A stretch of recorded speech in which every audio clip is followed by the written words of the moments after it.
All right, what's up? What's up, y'all? I'm gonna try to listen to music and all that stuff while I go live. Hey, what's up? Before I even start talking about like what's on my agenda, what's up, y'all? What's up? And for the record, I'm drinking my little creatine drink with water. I'm not drinking alcohol or anything like that. I've been listening to Nas and some R&B and all that. Hold on, y'all. What's up? I know I haven't gone live in a long time, and this is not even like a real scheduled live like that. It's just more of a situation where I clearly feel like, okay, I'm comfortable. I'm feeling myself again. I'm home. For those who don't know, I'm in the United States right now. This is my home. This is my home. This is my United States apartment. I've had this apartment for like 16 years. I moved into this apartment in 2009. So this is my American apartment. I'm in the United States right now. For those who don't know, I'm home. Shout out to being home in the United States. So like I announced on Facebook and YouTube, on Facebook and YouTube community posts. Make sure you check out my community posts. I caught malaria, and I'll tell y'all the full story about that. Hold on. I'll tell y'all the full story about that one day soon. It's not something that I'm hiding. It's more like I'd rather be like a real formal presentation. And the hospital I went to, I won't say the name yet. They really wound up messing me up. So I went into the hospital the first time from June 12th to June 16th. First time I went to the emergency room. Excuse me, y'all. Give me a second. Let me make sure. I'm gonna tell these stories, but hold on. Let me do it. Okay, now I did it right. The first time I went to the emergency room, June 10th, and they wound up sending me home. They wound up treating me like I was just like a buster. I told them that I had asthma, shortness of breath, so they treated me for the asthma, and it was like any other symptoms. I said, I feel real cold. I feel like I have chills. And they said, oh, the air conditioner is on here. They played me. They was like, oh, the air conditioner is on here. You probably just cold from that.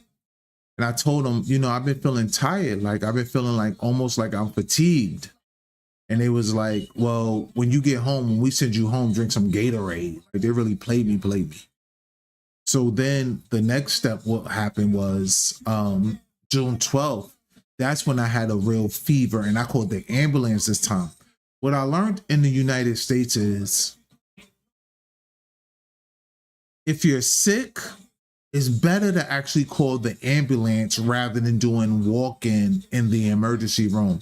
It's the people who do walk-in in the emergency room who got to wait online. So you can have a serious illness in the United States. And if you go walk into the emergency room, you drive yourself, you take an Uber, you take a Lyft, you walk, whatever you do, they make you wait longer. But if you take an ambulance, at minimum, you get triage right away. And I know I got the red cup, but this is creatine because I'm looking at myself in the mirror screen. It's like, you're sitting here with a red cup and you're excited. And the reason that I'm really excited is because today is August 11th. August 11th. Hold on. I don't even know if this phone. I'm gonna assume that it's August 11th. Yesterday might have been August 10th. It's a little after midnight. And it's more of a situation where I've been in the hospital June 10th, June 12th to 16th. They hospitalized me. I was in the hospital for 5 days. They really did me wrong there. They under-medicated me and they kept me sick longer. Then I was out for like a week or two, about 2 weeks. Then I had to go back because my sickness came back. Then I was over-medicated. Then they over-medicated me. When they over-medicated me and they let me out, I was feeling fine. But then it turned out that I had liver failure. Not liver failure, but I have liver complications because of the over-medication for the last 2 months. for the last 2 months. And then I had to kind of slow everything down to get treatment. So I got back to the United States June 1st, June 2nd. But, well, June 1st, because I'm from New York, but I had to do a layover in DC and it kept me overnight in DC. June 1st, I've been back to the United States, but it wasn't until about the beginning of August, and we're only at August 10th, August 11th right now. Hold on. Alexa, what's today's date? It's Monday, August 11th. Okay, August 11th. It's August 11th. And I'm kind of just feeling, I'll say within the last 2-3 days, I could confidently say, yo, like Rashad, like, I'm looking at the computer screen at myself, but when I talk here, I'm looking at you. I can honestly say, like, I'm finally starting to feel myself, not even myself from Ghana myself. I'm starting to feel myself from even before I moved to Ghana. That's where I think the specialty, that's where I think the magic is happening, especially as I move forward over the next few weeks and months. And for those who've been very supportive, those who really understand the value that I bring to the community as a pioneer, as a trendsetter, as a visionary, that's where things may feel extra special to you. That's where the real value to you comes, that I'm feeling myself pre-pandemic. And one of the things that I instantly kind of realized in between the illnesses and in between the hospital stays is that, A, you was happy before you moved to Ghana. You didn't move to Ghana looking for something, searching for something sad. You wind up actually going back to those stories. Who knew my original story? You were actually stuck in Africa. You were actually stuck in Ghana. Hold on, I want to show you guys something. This is a screenplay that I wrote, Stuck in Africa, based on the true story. Even though the story is based on a true story and it's a fictional love story, it was based on the true story. You were actually used on the Odyssey. For those who like anime, you was in your filler arc. Like, to really feel like, you know, Ghana's a filler arc, that's just a whole nother, like, mind-blowing moment for me. You know, you lived in Ghana 5 years. That was a filler arc. That was an Odyssey. And it was maybe like after a week of being home, like, I know I've been to the hospital the first time. June 10th, like I explained to you, and I was hospitalized June 12th to the June 16th from malaria. And I'll tell you how I caught malaria. But it didn't take long for me to realize, like, yo, you got a nice apartment. And you're from Harlem. You had some great friends. People love you in America. Your family is here. Your friends are here. You were doing, like, extremely well here.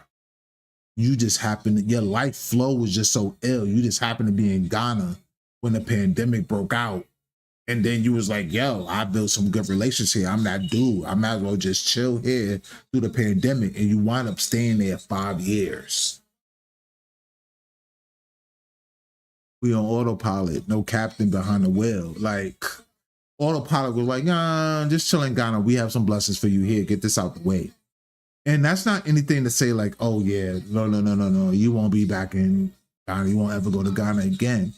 But as I started gradually prepping my people in Ghana, it's sort of how my father prepped me. My father, I feel he died prematurely, but I felt like he passed away at 77. So who says that's premature? But he was telling us for like a decade plus, I won't be here forever. I won't be here forever. I felt like I did a good job at starting to prep people in Ghana, even if people want to switch the story.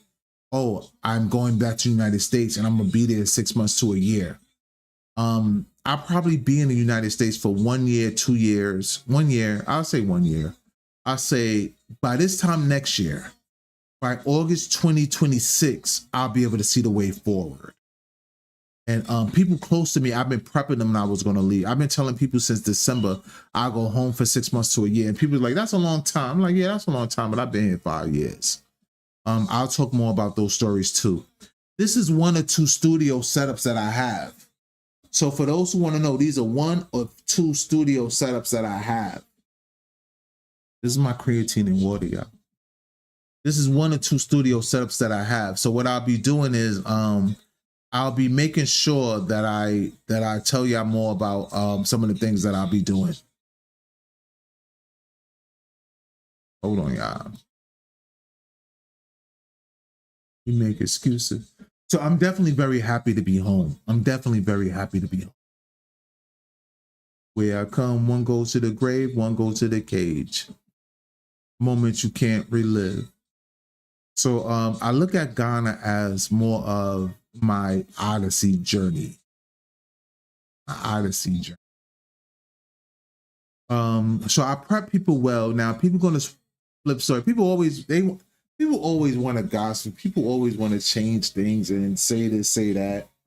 Ain't not a major player in my life in Ghana ain't know that I was coming home. And there's not one major player in Ghana who I didn't tell that either before I got my citizenship, that as soon as I get my citizenship, let me go back to Ghana. As soon as there's not a major player in Ghana who did not involved in my life, who did not know that before I got called for the citizenship project, before I got called, hold on, for the citizenship process that I wasn't planning on going home. It was the citizenship process that I got the tip, the lead. Shout out to my guy. I don't know if you want me screaming out his name, so I won't. Who told me to wait? Who wisely advised me to wait? That I wasn't already planning on going home after December 2023, because December 2023 was when my last debit card got ate by the machine. In reality, I should have been home since January 2024. I should have been home. And that's the truth with that. So when I got the call, when I got the advice about March, April 2024, that's when I said, okay, I'm going to stay home through the citizenship process. And even that, I had some issues, and I was going to skip out on the issues. And settle that another day. Settle that and push that to the future. But I wound up saying, okay, I'm going to stay, and then I'm going to settle out all the issues that I have here now, and then work that out. And then from what they first had told me was, the citizenship wasn't even going to come until June, July. And then they wound up not coming into November. Then by the time it came in November, then I said, no, I'm not even going to leave until I get all my paperwork. So I had to get my Ghana card. I won't flash my Ghana card, but I got my Ghana passport. I wanted to make sure I got my NHIS card, which is National Health Insurance. I wanted to make sure I got my land deed updated. So there's a lot of people who don't think I got land in Ghana. It's a lot of people who do not think I got land in Ghana. I have land in Ghana. I just ain't tell you.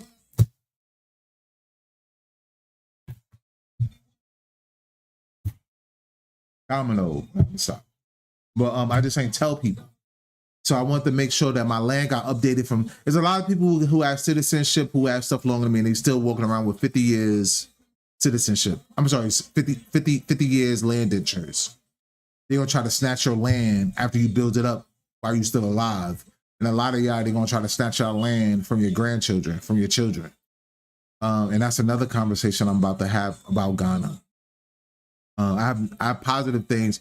My experience in Ghana is positive. I will continue to help people move to Ghana and live in Ghana. I have a positive experience. But the true pioneers, the true influencers, they tell you about the positive and the negative, and then they help you balance, manage, and see your way forward and make the best decisions for you. So anything that you see me do, and this is my real background. You see these pictures of me in the background. I can take these books. And pull them off the bookshelf. This is my home. This is where I come from. This is where I've been living 10 years before I moved to Ghana. If I turn it around, it's a nice apartment and it's clean. I make sure I had it clean. I got so much to talk to y'all about. I have so much to talk to y'all about. I have so much to talk to you about. So the blessings are here, and I just want to just thank everybody for everything. I'm just really happy to I'm just really happy to see where everything is going. My start was I had a lot of confusion, and one of the blessings that I think is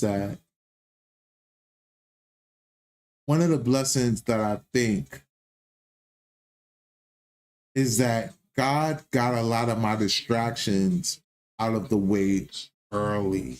Got a lot of distractions out of the way. And the reason having distractions out of the way early is a level of momentum I'm reaching now. Certain things would have hurt me.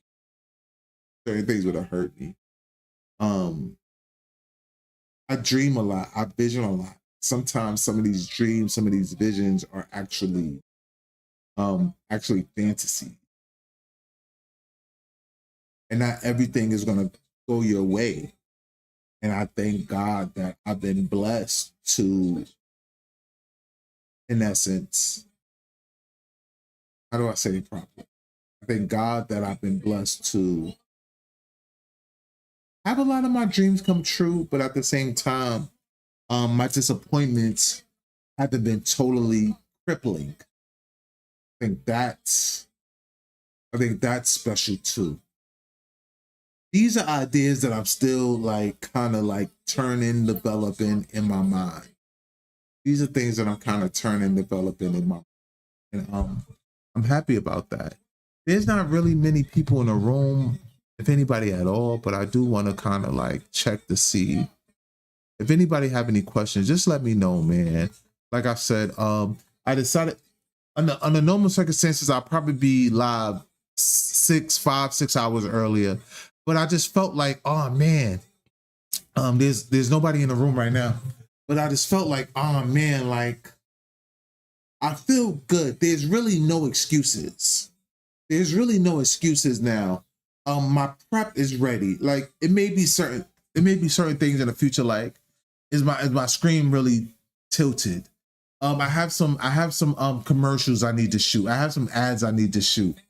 If you're interested, check out the link in my description. The first link in my description is my new community, Move to Ghana, Move to Africa community, and how to live a global lifestyle. One of the things that I realized after I got my Ghanaian citizenship, and I started doing studies on, again, this is a freestyle live. This is not scripted lives or anything like that. I was writing my book, How to Get Dual Citizenship in Ghana. I'm on my Umar Johnson now. Was writing my book, How to Get Dual Citizenship in Ghana. And as I was doing the research, I realized I was cutting myself short because I was living exclusively in Ghana. I already planned on going back to the United States, but it was kind of go back to kind of re-up. Get your cards updated, get your IDs updated, get your debit cards and credit cards, all that stuff updated, get your money situated. I've been in the dentist, got my teeth clean, got some fillings. I need a root canal that's scheduled for September. I have a surgery and stuff that I need done on my foot and my knee. I'm having knee pains and stuff like that. As a man, I don't know how many minutes in watching this film. I'm 45. I know I don't look it, but I am 45. I got my colon checked. They told me don't come back for 10 years because I'm healthy. I got my prostate check. I ain't like it, but I did it anyway. They told me come back in a year. I said you could give me the blood test in a year, but y'all ain't swiping me. Y'all ain't swiping me for a little further than that because I wasn't fucking with nah. But one thing that I'm blessed to, and I'll get back on track a little bit, but one thing I'm blessed about, I've taken all my blood tests, I've taken all my exams, and we don't know what's going on the cellular level because there's a difference between blood tests and cellular level, but on a blood test level and from everything that they screen me on, I'm extremely healthy. And I attribute that to Ghana because, like I said, you're not dealing with eating steroids, you're not dealing with the stress. If anything, one of the booby traps about living in Ghana and probably living on the African continent for a time is that you actually get complacent. You actually live a de-stressed lifestyle and some other things. But one of the blessed things that I felt from coming from there was I seen that come back, that internally on an organic level, I'm healthy. Besides the malaria and what the American hospitals messed me up with, I came back healthy on a cellular level. Now I got to get the mechanics. Now I got to get the cosmetic, like my teeth, my fillings, and I got the 2 fillings that I need. I got my teeth clean. Have a nice smile, y'all. I got my teeth clean. I got the root canal, and I need a filling. I need actually. I'm sorry, not fillings. I got my fillings, and I still got my root canals coming. I need 2 root canals, unfortunately. One is scheduled for September, and one, that doctor, which is my primary doctor, said that they can't do. I'm still looking for a specialist, but I have an appointment for a specialist, but they haven't looked at it yet, so I'm not sure if they have to do it. If they say they have to take it out, I won't let them take it out. I'll keep looking for a second, third, fourth opinion, but if eventually they say that they have to take it out, I'll look to get a implant before I let them just take it out, because it's kind of visible. It's this teeth all the way back here.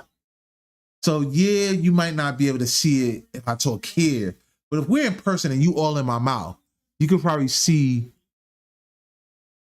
it's this one.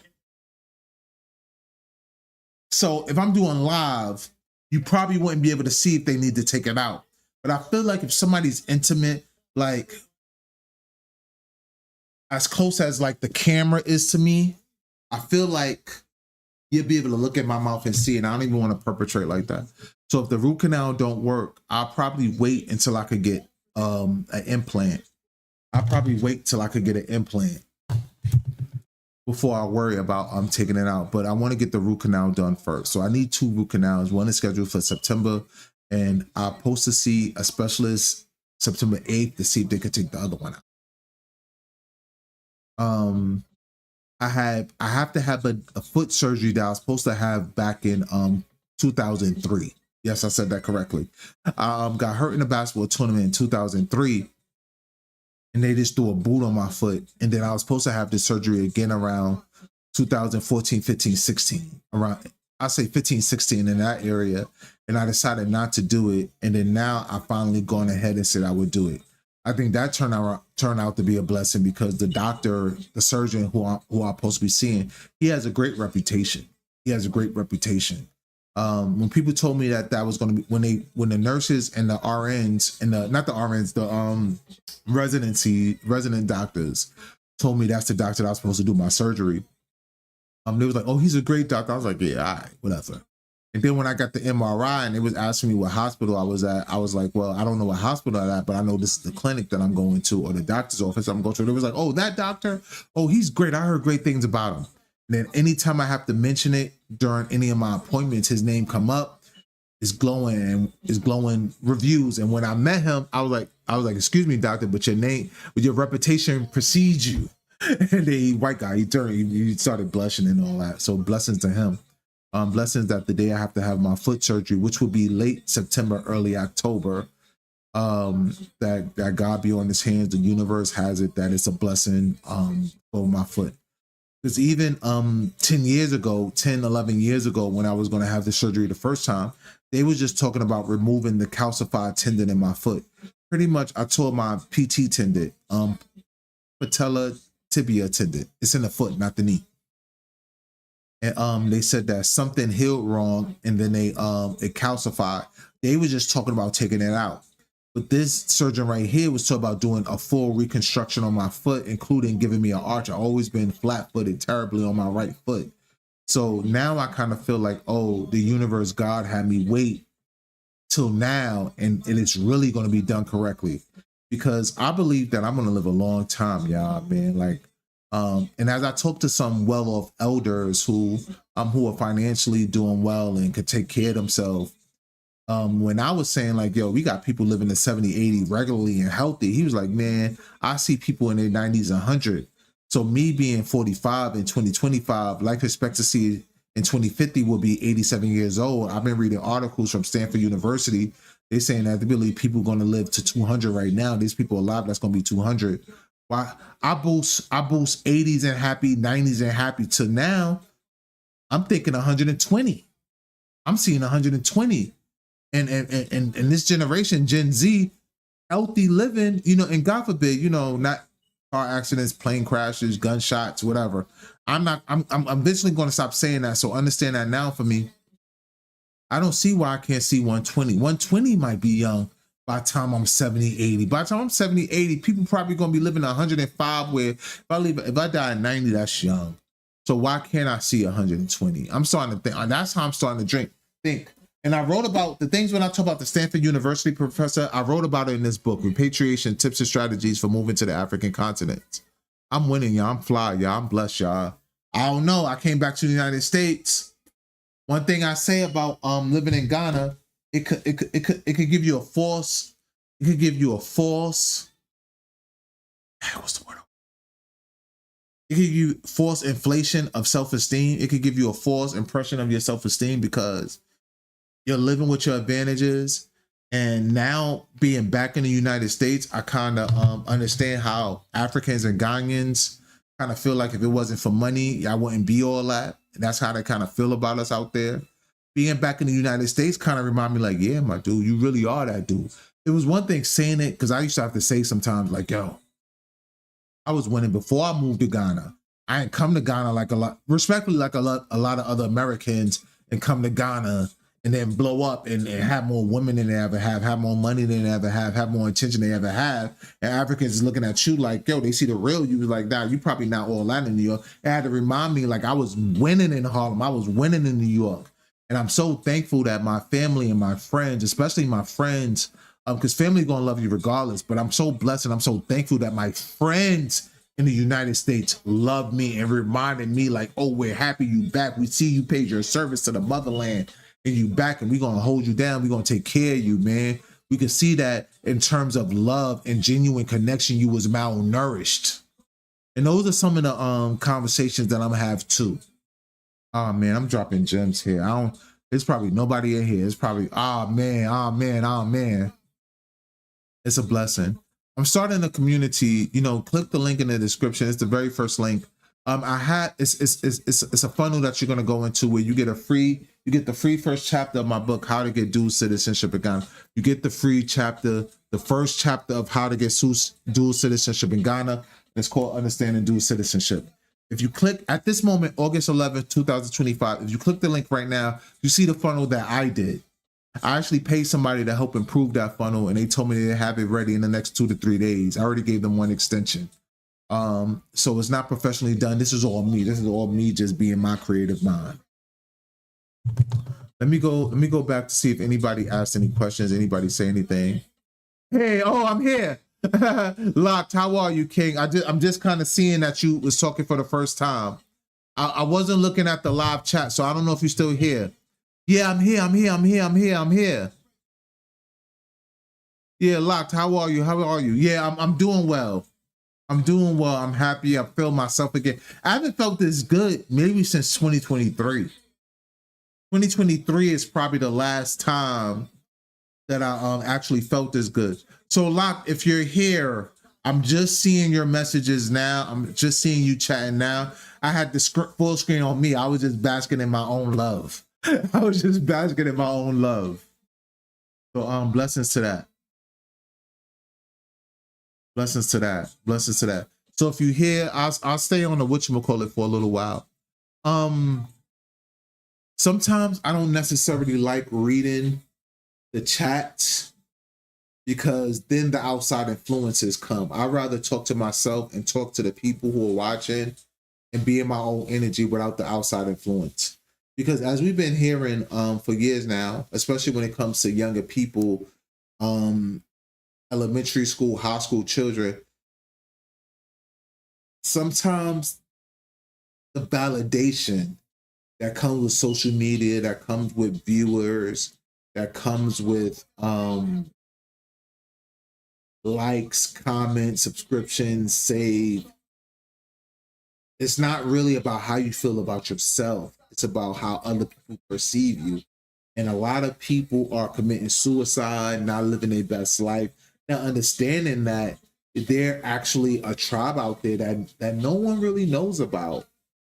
So Locked, or anybody who's in the room, I am in the United States. I'm at my real home, my real apartment.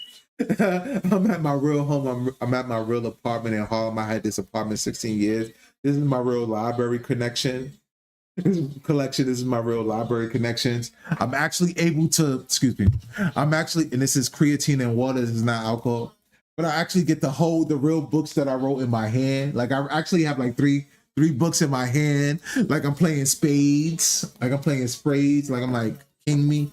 That's checkers, but I just felt like saying it anyway. I ain't know my dude Citizen book looked so fly. I did realize there's a typo on the back, but I didn't realize all my books are beautiful. All my books are beautiful, so blessings to that. If you have any questions, and thank you for your Lock, I see you. Thank you for sending blessings to my health and wellness. Thank you for sending help to because I was really sick, man. Like the way that, when it comes to foreign diseases, foreign ailments, America may have the medicine and America may have the supplies, the technological equipment, but they don't have the experience. They actually mistreated my malaria. And they actually mistreated my malaria pretty severely. And I almost died in the hospital.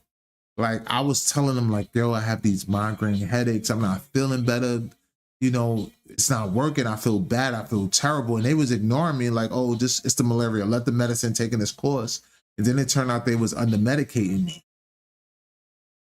And then they under medicated me so bad and they let me go when my blood showed that it was below. But it was kind of like when you need like penicillin or when you need antibiotics and they tell you, even if you feel better, keep taking the medicine anyway, because if you don't finish the medicine regimen properly, the illness is going to come back. That's what actually happened with the malaria, and the malaria came back. And I think what wound up happening was when I went to the hospital the second time, they treated it properly up until a certain point, and what they wound up doing was they gave me an extra dose. So when they gave me the extra dose, they probably gave me the extra dose saying, let's make sure we eradicate it, which was fine with me in theory. But then between the first hospitalization, the medicine, the Tylenol they gave me to manage it during the middle, and when they gave me the extra medication for the second time, it wound up messing up my liver.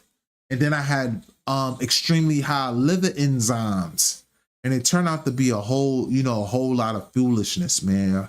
Like I could have easily died, man. I'm from Harlem. I would have had Legionnaire disease. They probably would have tried to treat me for Legionnaire disease this time around. So it was a real bad situation. It was a real bad situation. But my family was there for me. My sister was with me in the hospital the first time. My mom had came from Florida. I'm in New York. My mom had came from Florida. The hospital, I was the second time. I didn't tell nobody I was in the hospital the first time. The second time I was in the hospital. And some of my friends came to visit me. And now I'm actually well again. I'm actually healthy again. So not only am I healthy again in terms of like my health, like my general health, I'm actually healthy again mentally. My confidence is back. My strength is back. The love, the authentic love. And that's one thing that I have to continue to kind of like, oh, thank you, Queen. I apologize, Queen. If you look next to your name, it's a king's crown. So I apologize, Queen. Queen Locked. Queen. If you give me your name, I'll even say your name. You probably gave it to me before. But that's one thing I'm also going to talk about in detail. I have 2 studios here, or 2 sceneries. Let me say 2 sceneries. I have 2 sceneries there.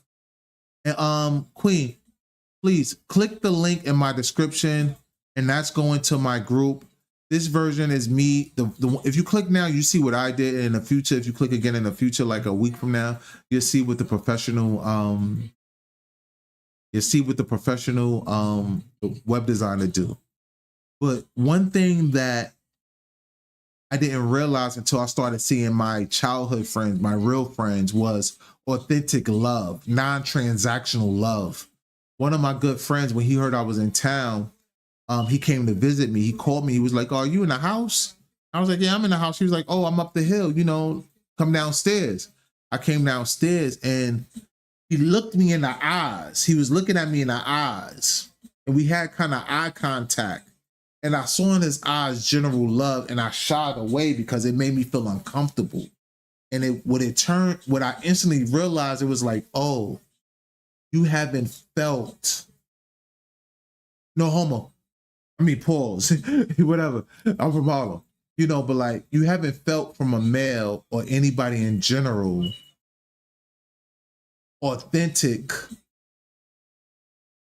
love, non-transactional, oh, I'm here for you, I came to see you, and then start hitting whores later that you need some money.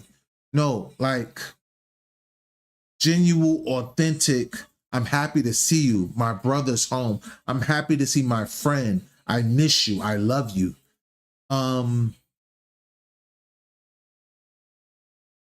So many people, when I tell them, expect me to be home at least a year, the happiness to have me back around, those are things that I realized. That's when I start to realize, like, yeah, you're right. Like, I had a great routine. And as I get back in my United States routine, it was like, yeah, I had a really great routine.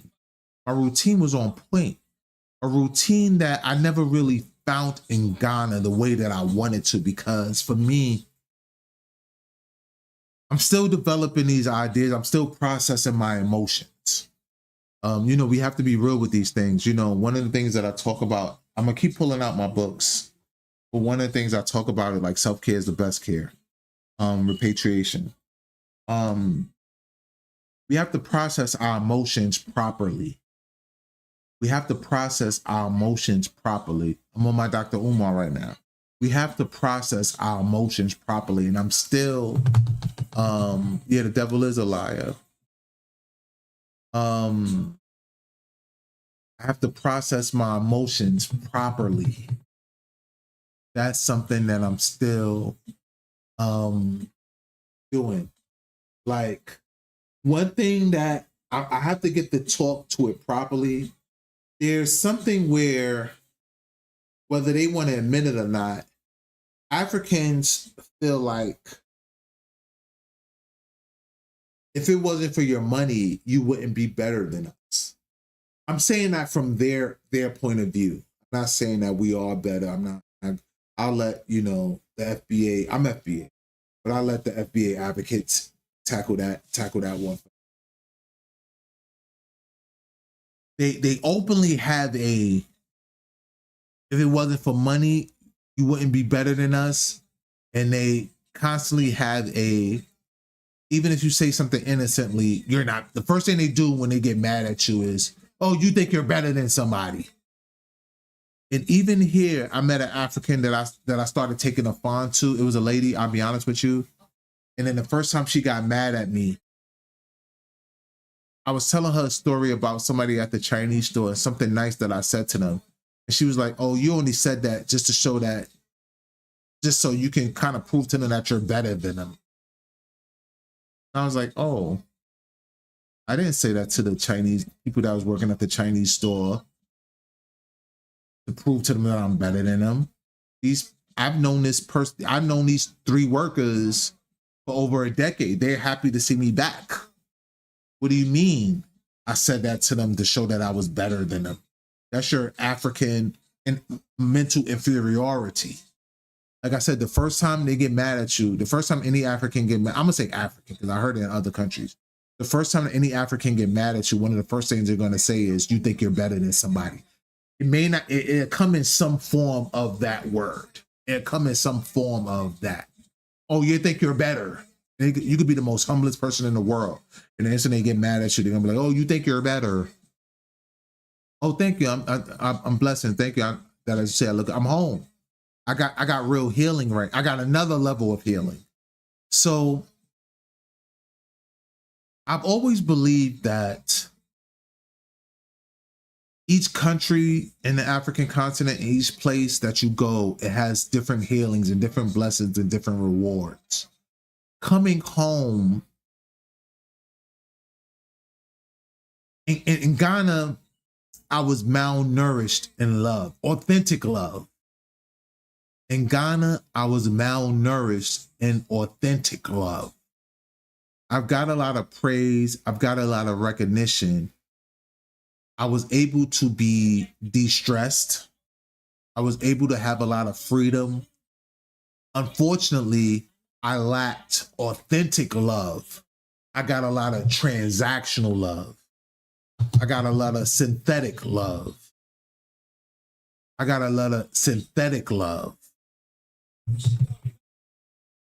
And I truly believe from the bottom of my heart, her name is Candy, blessings Candy. Candy girl, oh my world, I need your love, need you every day. Hey fellas, what? Check out Ralph and Bobby over there. Ooh-wee. Well, check out Ricky and Ralph. Ooh-wee. What about Bobby? She's bad. She's bad. I know she's bad.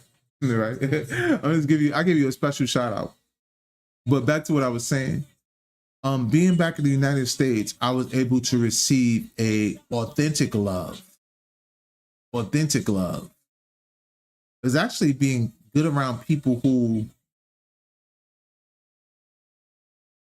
that I've known for years, known for decades, who really love me, who actually have more money than me. It sounds weird, but that's another blessing, because I know it wasn't no transaction. And then it's a sense of genuine recommitment from me. One of the things that I kind of felt motivation and inspiration in. I was like, yo, like, I need to hurry up and get back on point two, or get myself together without feeling pressure, because so many people believe in me and so many people proud of me that I get a certain level of grace coming back. But I have high expectations to come back. And then that's when I started to kind of realize, like, yo, that time in Ghana, I fully immersed myself in the culture. I fully embodied what it was like being a diasporan returnee. This might have been just an odyssey in my life. This might just be a filler arc in my story. If those who like anime and manga and all that, man, a filler arc.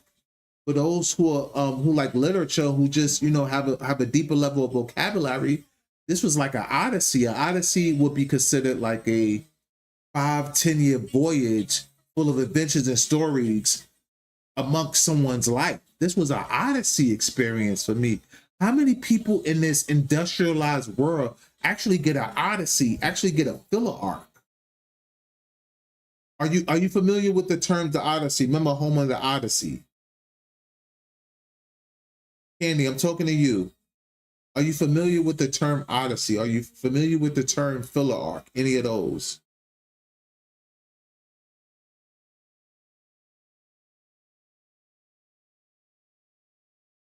Listen to my ambition, because I'm on one.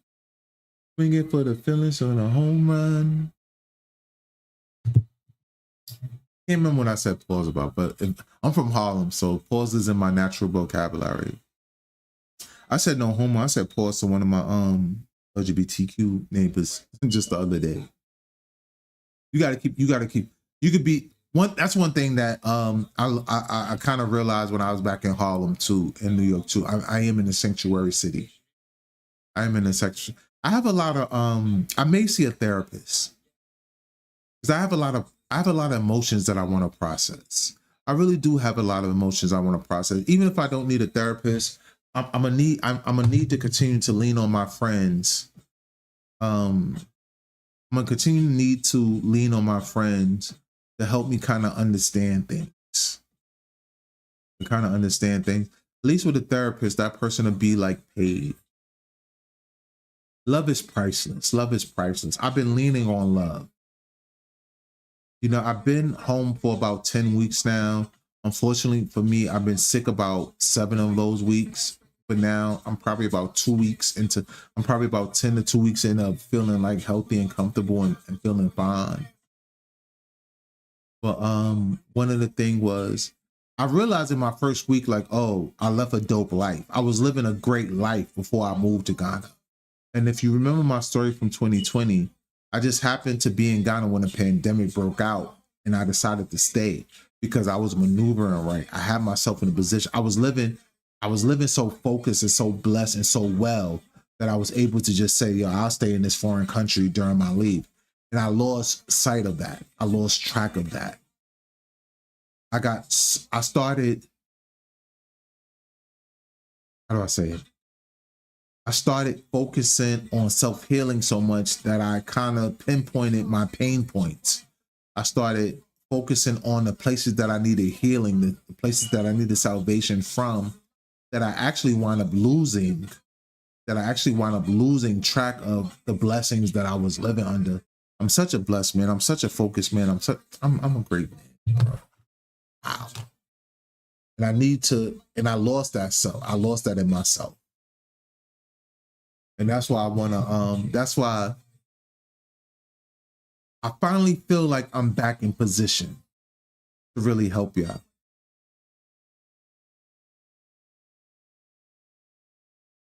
I heard that? They're hardly happy for you. Keep doing what you do. You can't please everybody.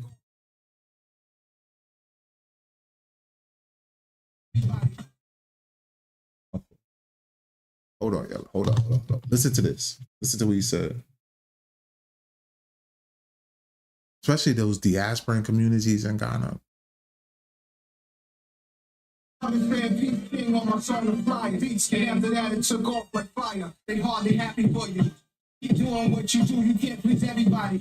And not everybody is you. Don't try to force a square peg in a round circle. That shit'll hurt you. Don't try to fit in either. You better off with neither. You better than speakers get medicine when you. That's one of the things that I learned. I learned this a long time ago. I learned this maybe like 10, 15 years ago. A lot of influencers, they want your money, they want your type, they want your money, they want your support, but they actually hate when you use their advice to level up. And I kind of shook my I even have to deal with that. I have to make sure that I don't give advice. I don't give guidance. I don't put stuff in my books. I don't speak. And when people utilize my information to level up their life, that I don't feel hatred or negativity or jealousy towards them. A lot of influencers, they want your money, they want your time, they want your support, they want your resources. But if they ever find out that they use your information to level up their life, they will resent you for it. Isn't that crazy? Isn't that crazy? That's an old lesson that I learned. There's a lot of influencers who I looked for advice or I wanted to do business with. They declined to do business with me, and then they stole my ideas, or then they wound up doing what I wanted to do with them years later. And if they heard this, they know I'm talking about them. I'm from Harlem, but I love this song. No doubt, no doubt, no doubt. Any questions? Because I think long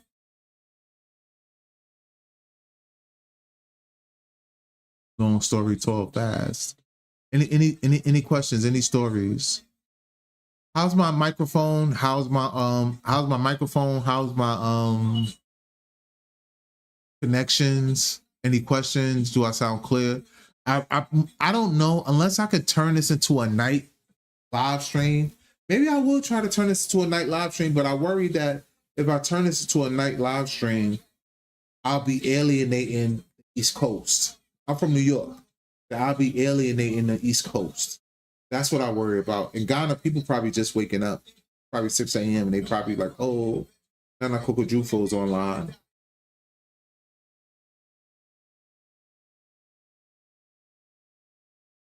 So I'm blessed, I'm happy. Maybe I might have to starve Ghana for a little while, because if I go live 6, 7 p.m., that's about 11 p.m., 12 a.m. in Ghana. Yeah. I had a lot of issues. The first time I started seeing therapists and stuff like that was probably around 2016, 2017. And one of the best things that it done for me, it was able to teach me how to process my feelings in real time for myself. And one of the things that I did in Ghana that Ghanaians didn't like and people in the diaspora communities didn't like was that I actually chose to self-isolate because I knew that I had a lot of things that I wanted to work out and I didn't want to be in a situation where I'm fronting because I'm a leader. I'm a leader. I'm the star of my own movie. Like I keep going back to this filler arc thing. It's like being in Ghana right now was like a training arc for me. Like I needed considerable time for self-reflection. And I might have overdid it. I might have,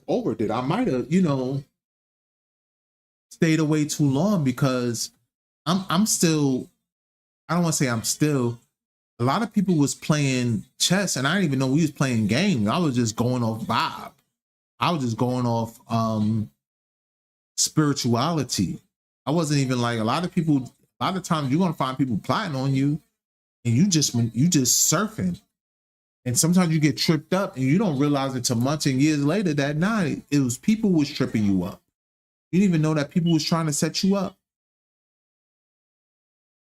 And just for the record, Candy, your comments are coming in maybe like 2, 3, 5, maybe even, but I'll say about 2, 3 minutes after you type them. So anything that I respond to will probably be on tape delay. Like I just saw the nobody wants you to get ahead of them.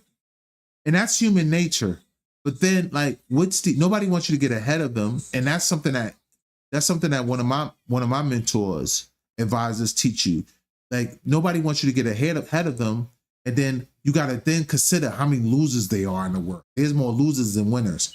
So if nobody wants you ahead of them, nobody wants you ahead of them, and then there's more losers in the world than winners, how many people don't want you to succeed? That's crazy.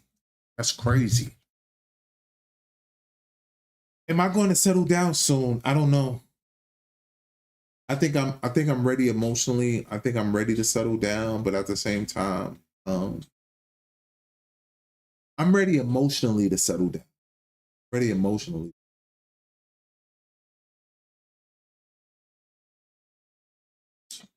I'm ready emotionally to settle down. I think I'm healthy enough to settle down. Unfortunately, I don't think that avenue, I don't think that portal is open as of right now. I've been turning down a lot of dating. I've been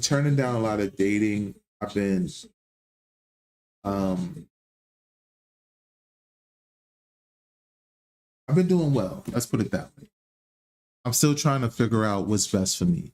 I gotta get back on my grind. I've been off the grid like 2 years. I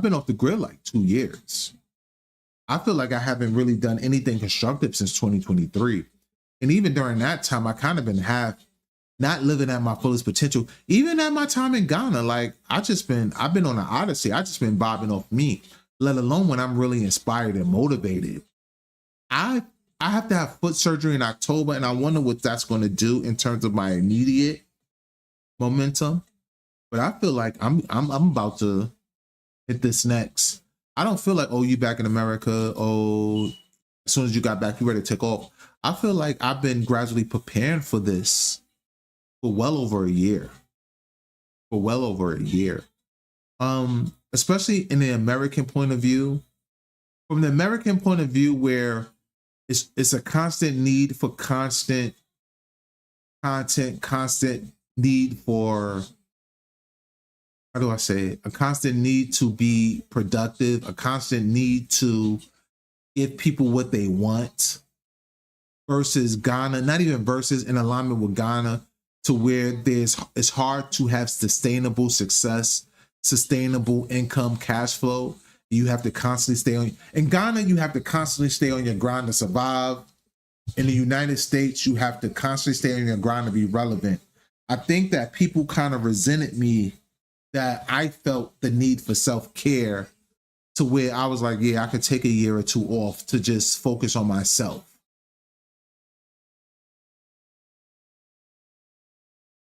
I got a lot of resentment because of that. I got a lot of resentment because of that. But now I believe my cup is full. My cup is full, and we'll see where it goes. We'll see where it goes, because I ain't gonna lie. I'm kind of remembering who I was and who I am. It's one thing of knowing and reminding yourself and encouraging yourself, fighting adversity, fighting haters, fighting saboteurs, fighting jealousy, fighting yourself. That people seeing who you are and want you to sell yourself short. And that's deeper than what it comes off to. Let me delve deeper on that. People seeing who you are and want you to sell yourself short. So people can say, yo, that's a millionaire. Let me see if I can get him to sell himself to me for 100,000. Don't even put her in parentheses. That made me feel like you might be insinuating something. Chill. We'll see what I do relationship wise. America is strange dating wise for me, because America is so diverse and I live in a sanctuary city. So it's strange to me. It's strange to me to find attractive white women flirting with me. That's strange to me, because I don't date white women. I'm not attracted to white women, but I know an attractive woman when I see an attractive woman, a woman. I know when a woman's flirting with me. I don't really miss signs too often. I'll play dumb, but even if I pick it up later, I kind of know when a woman is flirting with me. So to be like, oh, this very attractive white woman, I'm not attracted to white women, but I can identify if somebody's attractive. Please understand the difference. This attractive white woman, is actually is flirting with me. She's showing interest. This Asian woman is very attractive, and we're conversing. This Latino woman is this where I live. There's plenty of beautiful Latino women. Latinas that, all right, I'm not in a country no more where all I see is beautiful African women. If I see 100 women in a day, 100 women are African. Now, if I see 100 beautiful women in a day, maybe only 20 of them are Black American. Or if I see 100 attractive women in a day, 95 of them are African, 5 of them are Black American. Where now, if I see 100 attractive women in a day, maybe only 20 of them are Black American, another 10 are African, another 20 are Latina, 5, this won't add up to 100. 5 are Asian, 5 are Indian, and 5 are white. Then, oh yeah, it will add up. And then, I won't say what I want to say. And then the other 60, other 40 are unattractive. Let's put it that way. Let's put it that way. Yeah. So that's something that's hard for me to kind of like understand. That's something. And this is my favorite. I wear this every day. I wear the same outfit almost every day. Because I haven't spent money on clothes and stuff like that yet. I haven't spent money on clothes like that yet.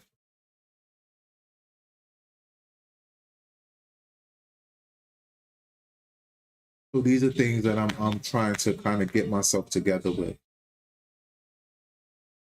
Any questions? So when it comes to dating, it's kind of weird. It's kind of strange. Because like I said, they were, and I'm in situations where I see these two white women more than once. And one of them, if she was Black and she was doing the same thing, I would have already kind of been like, oh.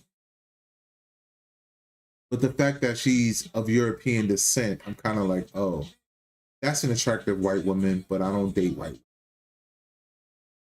Oh, that woman is nice and she's very knowledgeable and she's attractive, but I don't date white women. fortunately. Oh, this Asian woman is very beautiful. She's very beautiful. The Asian woman that I'm thinking of in my head, it's two of them, but it's one that I'm thinking like she's very beautiful. But I haven't dated or been with an Asian woman since I was like 19. There was one Asian woman that I used to meet in a computer lab in college, and one day she came back to the room. This is like 19, 20-year-old. This is like a 20-year-old story, 25-year-old story. No, I dated an Asian woman for like, she was from Mongolia. And I dated her for like 2 weeks. And I was probably like 23, 24, 45 now. I know I don't look 45. I know I don't look 45. I know I don't look 45. I'm 45. Yeah.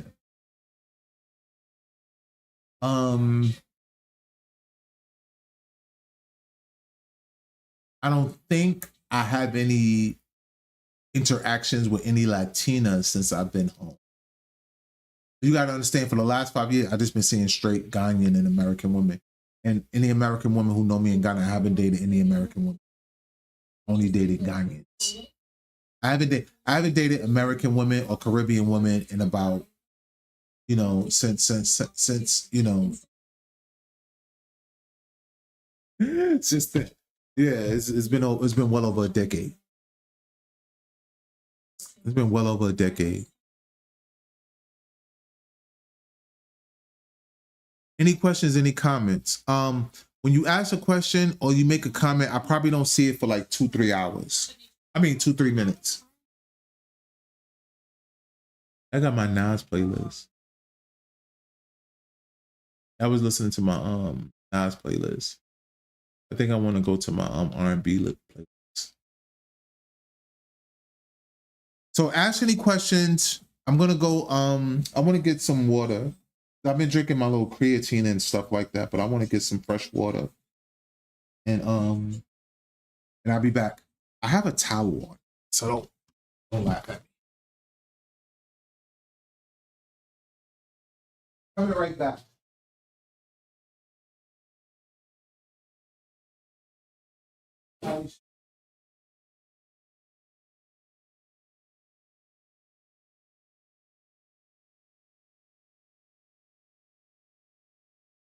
Ridiculous. Coming back right now. I want to add some water in. I seem to think of only you. Okay, I'm back. So if anybody asked any questions, they went already. Is my sound good? Has my sound been good? Has my sound been good? Let me know if is my camera of good quality? That's also a better question. Because we'll see how often I go live. I'll probably go live often. But what I also want to do is I want to do more pre-recorded videos. I'll probably do more pre-recorded videos. See, let me see if I can show y'all. When I had one of my older camera views, it was better to be close. But now that I think this camera view is better, I want to move this over a little bit more, so it'll probably go to right here. I think this camera angle is probably fine. I have some more portraits and stuff like that, but I haven't brought the frames because what I also have to start teaching Ghanaian artists, and maybe if you hear this, you can teach your Ghanaian artists. Donna Don blessings, Donna Don blessings, Donna Don blessings. When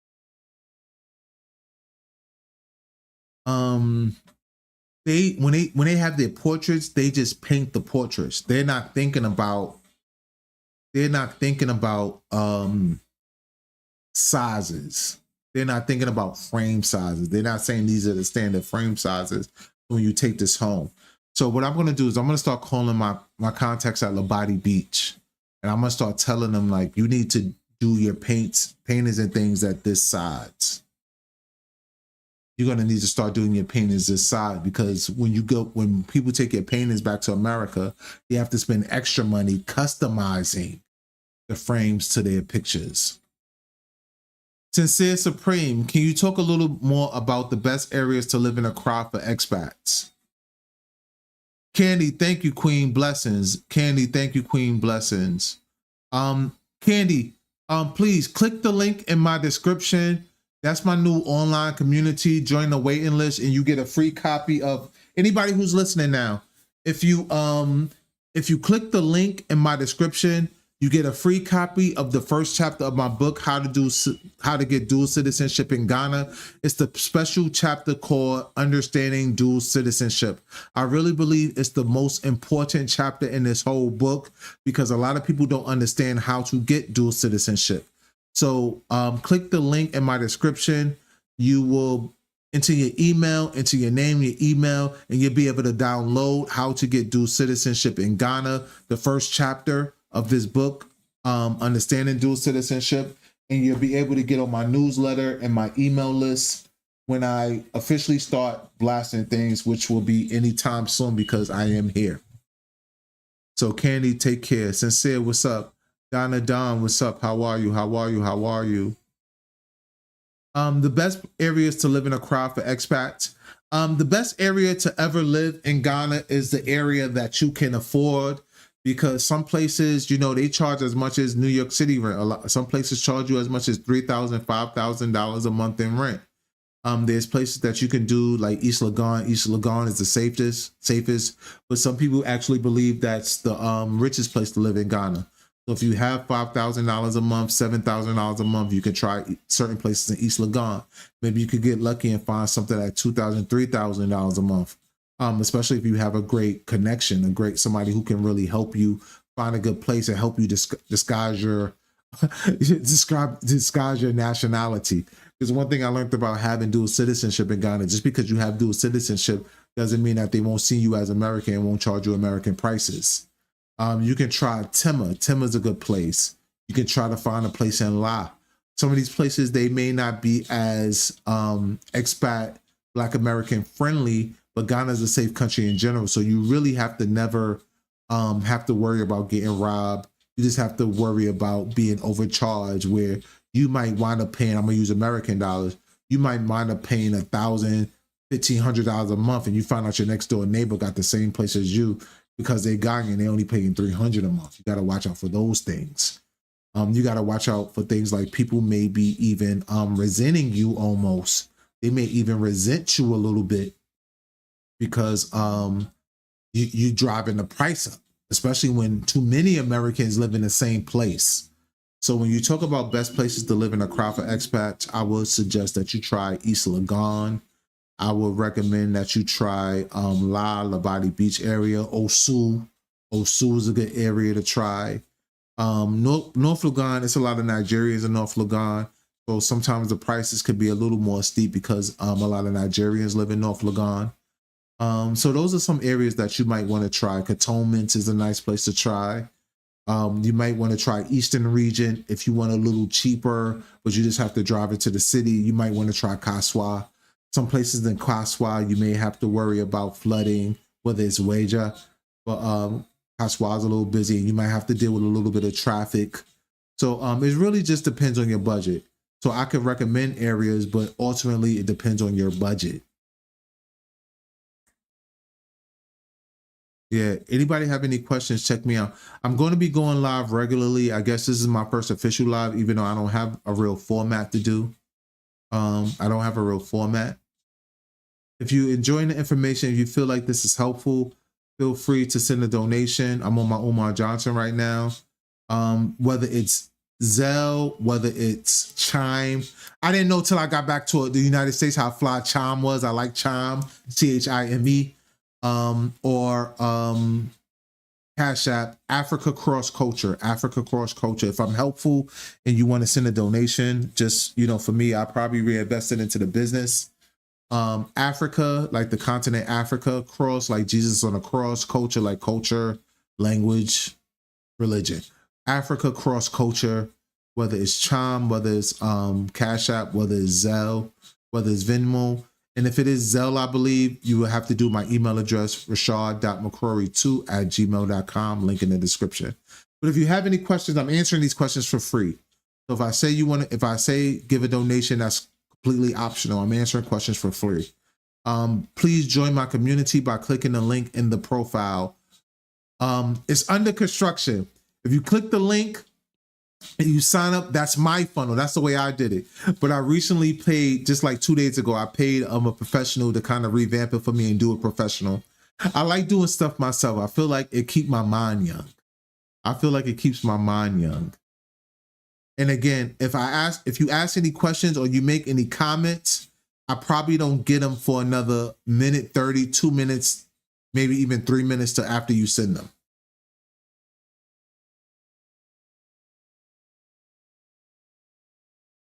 Any questions, comments? Maybe if I look at my phone a little bit.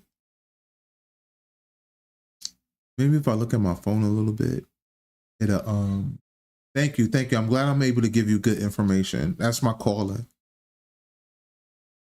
I just got back from my odyssey, y'all. I'm in the United States. I'm home. I'm in my house. At night, I sleep in my bed. At night, I sleep in my bed. But it's weird. It's kind of like, even when I think about land ownership, I got the deed to my land. A lot of people in Ghana, I ain't tell them I had land. I just let these niggas think whatever they want. Even with this one, I have a 99-year lease. I don't have 50 like most of y'all. Excuse my language, bro. I'm more talking to the haters. If you're a friend of mine, if you're a colleague of mine, and I say something like that, please know it's not directed at you. If you really know me, know that I'm not direct. It's like stray bullets almost. It's like getting hit with a straight bullet. It's not intended for you. Forgive me. But yeah, I'm renting. But in America, you can rent for life. Like, I've been living in this apartment. This has been my apartment, the one I'm at now. It's been in my apartment 16 years. And if I was on a phone rather than on a real camera right here, I would turn it around and show you properly. In America, you own for life, and they really can't take your stuff away from you. In Ghana, they lease it to you. And under the right circumstances, if the people want to press you enough, they could really run you off that land at any given time. So even people who got deeds and leases, like I just showed you my 99-year lease, even the reality of the situation is really not yours. And one of the negative things, drop my WhatsApp so you can send something. I could give you my WhatsApp, but I don't know how to drop something on WhatsApp. But I'll drop you my WhatsApp now in the comment section. But how can you not have Cash App, Chime, Zelle, Venmo? I was so happy to get all these stuff together when I got home. I was so happy to get all this stuff together. I guess because I guess it's the business in me. Let me not say it like that. I don't even know my Swiss code. One thing that I just dropped you my WhatsApp. I have another WhatsApp too. I have to just get used to it. For those who are here a little later, who wasn't there earlier, I wound up catching malaria. I got malaria my last night in Ghana. I went out to party. This is the short version of the story. I'll tell a longer story when I do the real video. I wound up catching malaria my last night in Ghana. I went out to party. I got bit by a mosquito. The malaria didn't manifest until I got back to the United States. And I wound up being in the hospital 10 days total over 2 stays. I went to the emergency room. They sent me home. I had to come back 2 days later. They kept me for 5 days. I was home for 10 days. I got sick again. I stayed in the hospital another 5 days. And then I had to go back to the emergency room 10 days again later. But since that last time, 18th July, everything's been straight. So I've been gradually feeling better for the last month.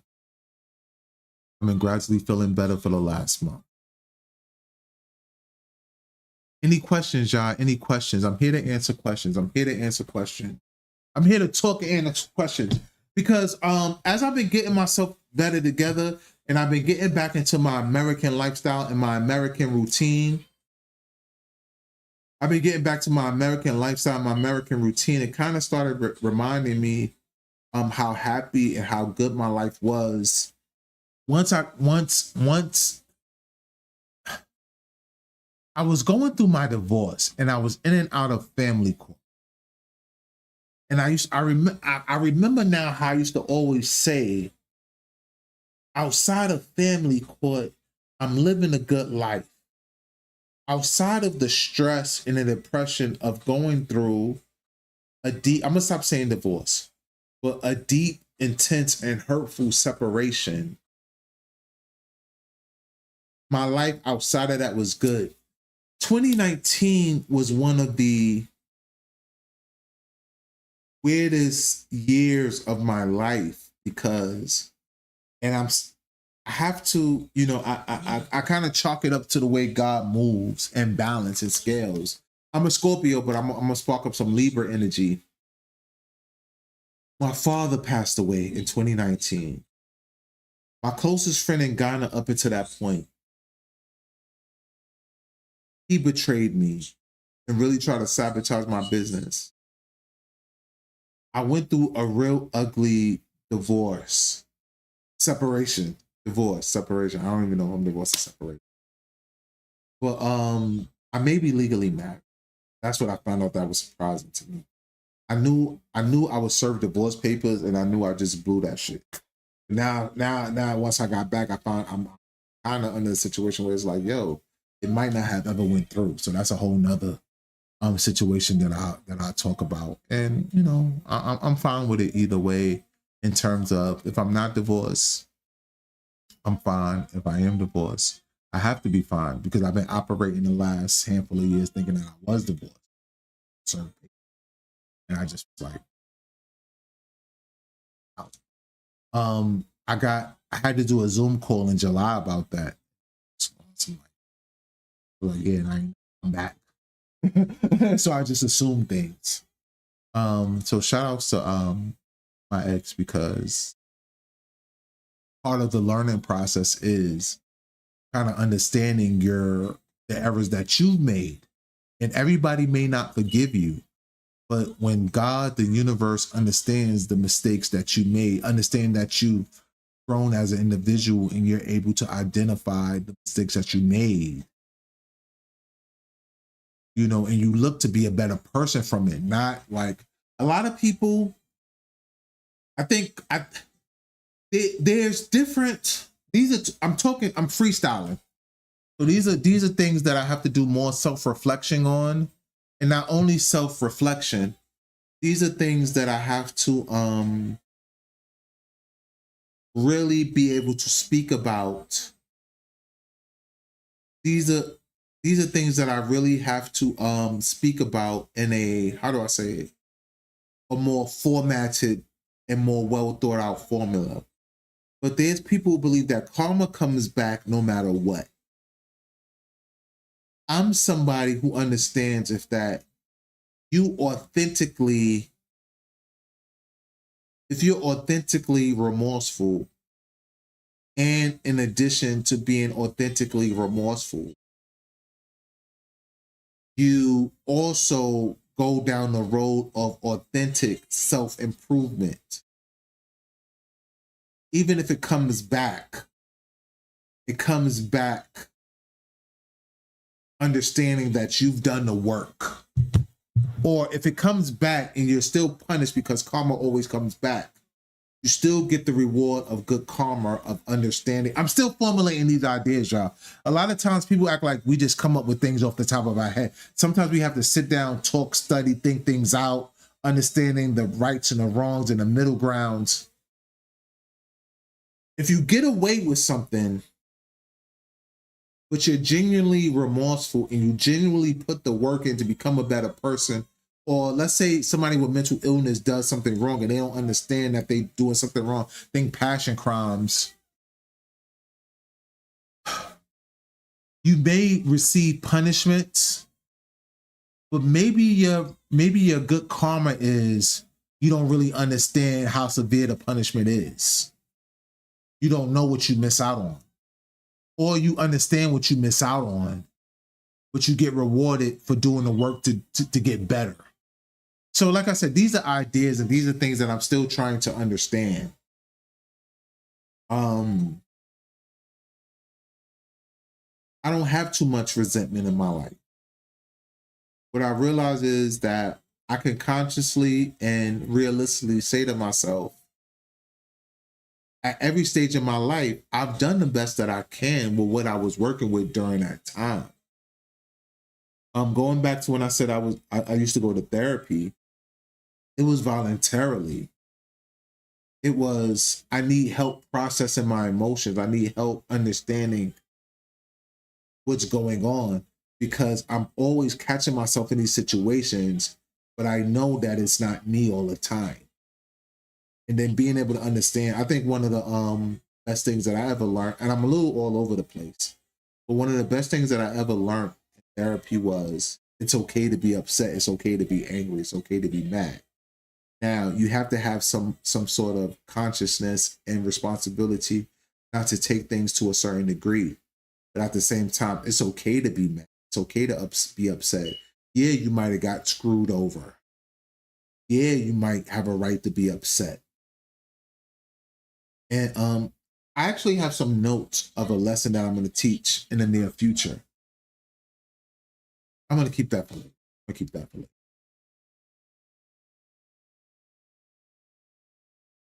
Any more questions? Because I'm talking through things that I'm still trying to process. So it may not necessarily be the right time to talk about some of these things. Is the sound good? Is the sound good? Is the sound straight? I went live for 10 minutes a week ago. I went live for 10 minutes a week ago. And when I looked at the replay, I realized the sound was terrible, but I think the sound is adequate for now.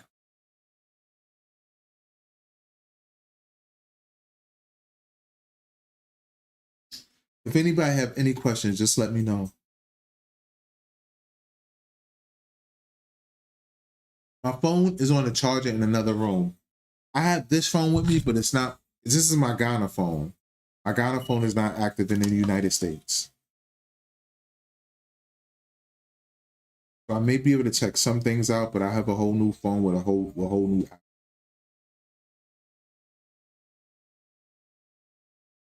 I'm so happy I was able to go through live tonight. The only thing that I'm a little worried about, I wanted to record a 30-second video. And I wanted to record an 8 to 10 minute video. But I decided to go live instead.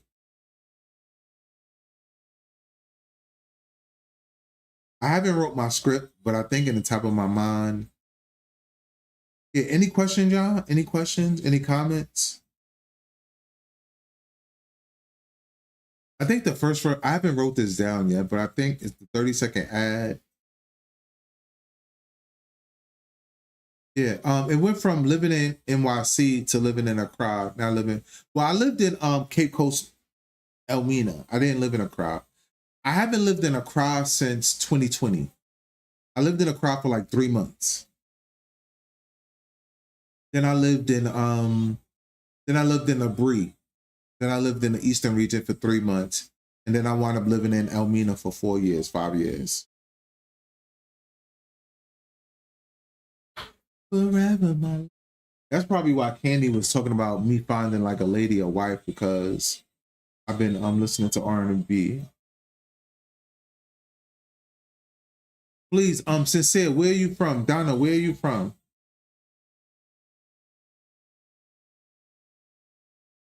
Hold on, I'm looking at my Ghana phone to see if I can kind of sneak in some. This phone, and I think when I love Galaxies. So when I got my new Galaxy phone, my sister brought me a Galaxy phone. My sister brought me my new phone. My sister's been my VIP. My sister Malika, she the one who was in the hospital with me with malaria the first time I was. I don't take my mom for granted. My mom is always, a mom, and it makes me want to be a good parent. My sister came through clutch. I just got back into the United States. She was with me by my bedside. She was with me advocating in the hospital, which was also big. You know. Oh, that's dope. That's dope. Queens is dope. My two favorite exes are from Queens. Okay. I'm looking for something.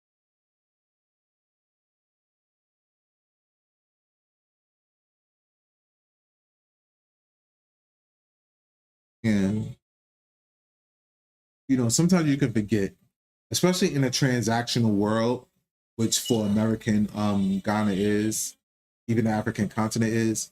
Being back in the United States remind me of how like I've done well in life.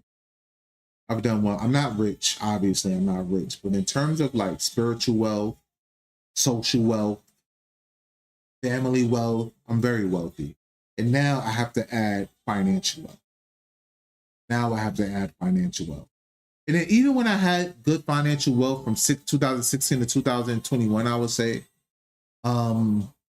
I reinvested it into my emotional, mental, spiritual.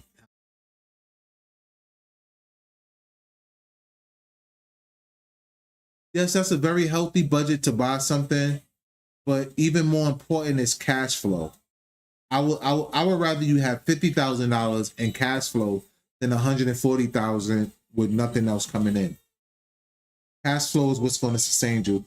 I've seen people with similar budgets, slightly less budgets, crash and burn because they didn't have the cash flow, and that money will fly quick. Especially if you have that, you announce that and people know it and they overcharge you. You know, so cash flow is more important. Cash flow is more important.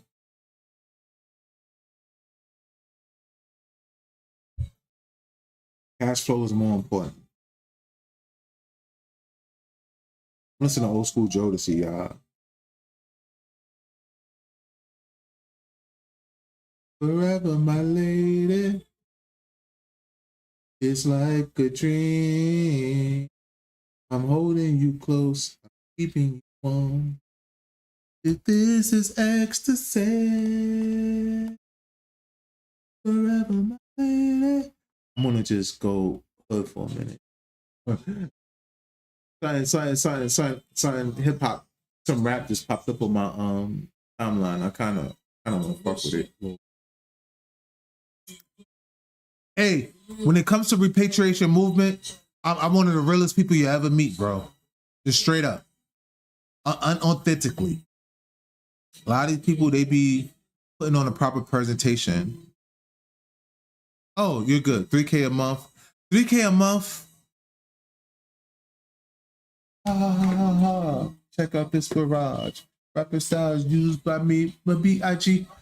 My book, Repatriation Tips and Strategies for Moving to the African Continent. Why I think this book is timeless. I say the minimum that you should live in Ghana with is 2K a month. The bare minimum. The bare minimum. And I wrote about an article that I read that said, let me go to the right chapter. It's the Secure the Bag chapter. But let me see what page it is. Dude, that's a controversial big line now. They talk about puffing big homosexuality. That's what you just heard. All I need is one phone call. All of y'all disappear by tomorrow. Page 86. Repatriation Tips and Strategies for Families and Individuals Moving to the African Continent, available on Amazon. Or you can order the Understanding Dual Citizenship course, which is currently on sale for $97, and you get a free PDF copy of all three of my Amazon best-selling books.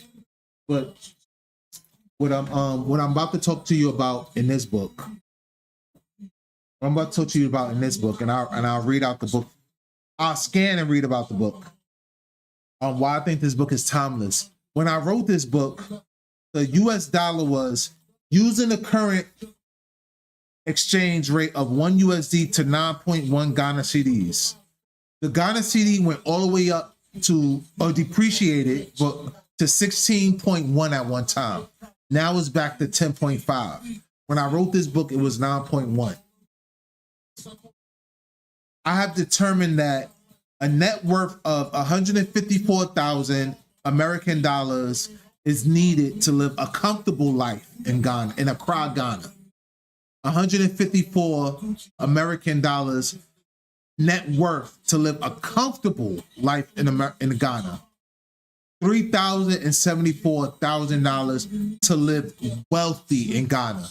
And I did those calculations based on my New York lifestyle. Because what I wrote here is, I'm going to read out of the book. If you like, you can buy the book on Amazon. If you like, you can click the link in my description, join the waitlist, join the community. And then if you go to the thank you page, you can get the training. You can get the 83-minute, the 1 hour, 15-minute training, 1 hour, 20-minute training on understanding dual citizenship. And you get a free PDF copy of these books. Page 86.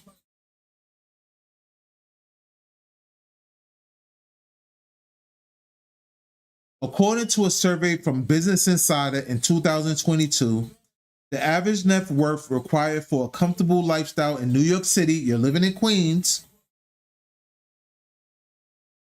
the average net worth required for a comfortable lifestyle in New York City is $1.4 million, while a net worth of $3.4 million is needed to be considered wealthy in New York City.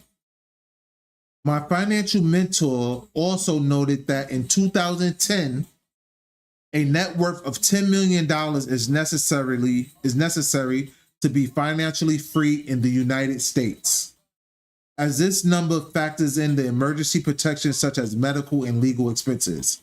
So as of 2010, we're in 2025 now. I'll update this book in the next year or two.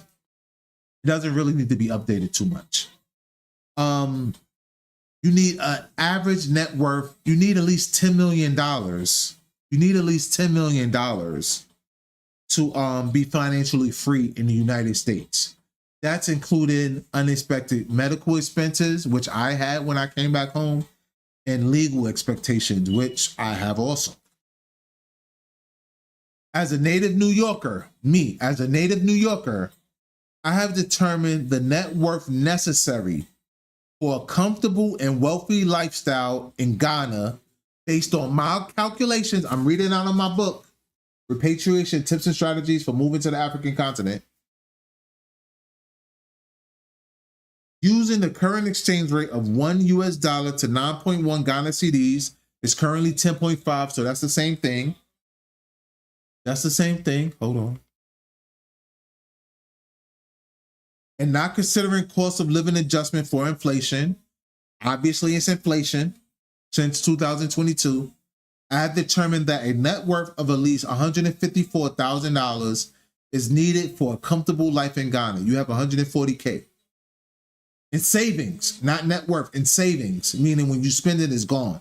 You can only replenish $300 a month, $3,000 a month. Is needed for a comfortable lifestyle in Ghana, particularly in the capital city of Accra. It's like I wrote this section for you, particularly in the capital city of Accra. To be considered wealthy in Ghana, a net worth of $374,000 USD is necessary. Let me see if I can do something special for you. Sincere, are you still here? Oh, I don't know how to do this right now. See if I can figure out how to do this. I don't know if I could do this properly. Oh, no. Sincere, I'm doing something for you. So if you're still here, let's see if I could do this properly. It's going to take a second. If y'all don't know what I'm doing, I'm just going to see if I can pull this up on PDF. To love you is all. I'm singing R&B in my background, so. Can I ease your pain? And I actually came through very quick. So maybe it's like 30, 45 seconds now. So I want to see, let's see if I could pull up. This is no cap. This is authentic.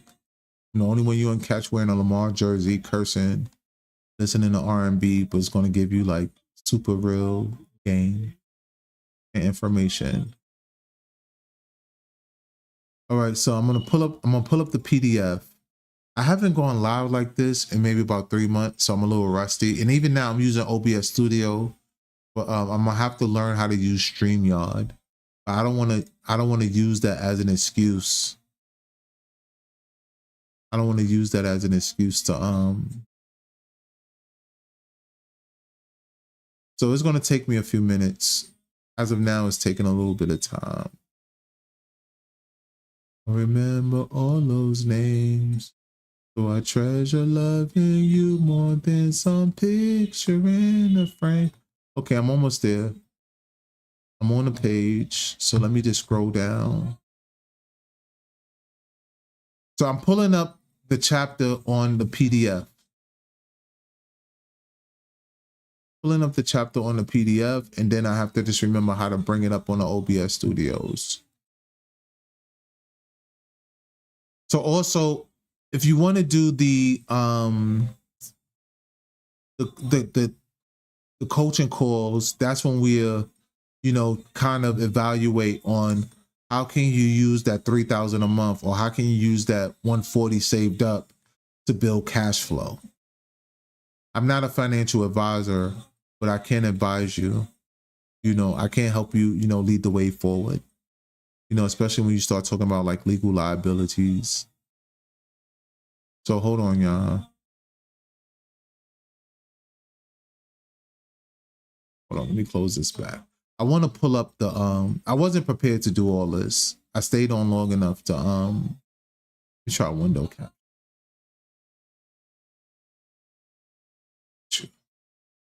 Got you. See, man, this is special. Well, I gotta make myself now. I can't look at myself no more. See what you're making me do, bro? I mean, are you male or female? Just out of curiosity. See what you got me doing, King? I'm assuming you're a guy. Oh, wait, goodbye to my Lord. Let me see. All right, cool. So you should be able to see how much money do I need in Ghana. See, I have to set up my thing correct. It look like it's fine. I think it's fine. So look on actually, let me straighten this up.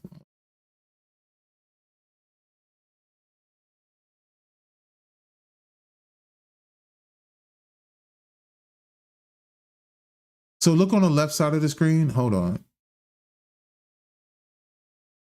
Can I get into one page? This wasn't planned. That's why it's taking so long. All right, this might actually be a little. All right, so let's try it here. Let me just. I'm gonna have to turn off the. Make me turn off the radio, bro. All right. No, that won't work. I don't even have to turn it off.